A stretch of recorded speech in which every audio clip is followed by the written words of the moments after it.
Hi friends, Kongu ரசி ருசி சேனலில் இன்றைக்கி என்ன பார்க்க போகிறோன்னா கேரட் மொறு பணியாரங்க. அது எப்படி செய்யலான்னு வாங்க பார்க்கலாம். பணியாரக்கல்லை ஊற்றி எப்படி செய்யலான்னு பார்க்கலாம் வாங்க. அதுக்கு ஃபஸ்ட்டு வடக்கல்லை எடுத்துக்கலாங்க. எண்ணெய் ஊற்றியாச்சுங்க. எண்ணெய் ஊற்றி கடுகு போட்டாச்சுங்க.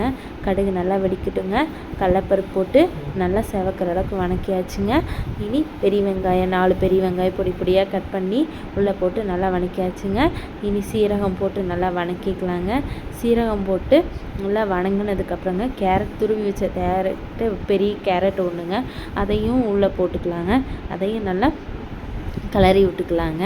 இனி கிளறி விட்டுட்டுங்க கொத்தமல்லி கருவேப்பிலை போட்டுக்கலாங்க. இதையும் நல்லா கிளறி விட்டுக்கலாங்க. இது கிளறி விட்டுட்டுங்க இது கூட நம்ம பச்சை மிளகா போடுறேன்னா போடலாங்க. நான் போடலிங்க. இது குழந்தைங்களுக்கு கொடுக்குறங்காட்டிக்கு இப்படியே கடித்து சாப்பிட்டுக்குவாங்க. சட்னியெல்லாம் தேவையில்லைங்க. இனி இதை மாவுக்குள்ளே கொட்டி இதை நல்லா கிளறி விட்டுக்கலாங்க. பணியாரக்கல் சூடானதுக்கப்புறம் எண்ணெய் ஊற்றி அதில் ஒவ்வொன்றா மெதுவாக ஊற்றலாங்க.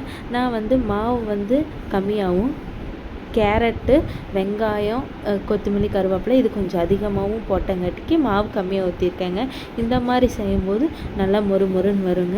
இந்த மாதிரி ஒவ்வொன்றா மெதுவாக ஊற்றிங்க கொஞ்சமாக எண்ணெய் விட்டுக்கலாங்க. ஒரு சைடு செவந்துருச்சுங்க. இனி திருப்பி போட்டுக்கலாங்க. இப்போ செவந்து பிளேட்டில் மாற்றியாச்சுங்க. இதே மாதிரி நீங்களும் உங்கள் வீட்டில் செஞ்சு பாருங்கள்.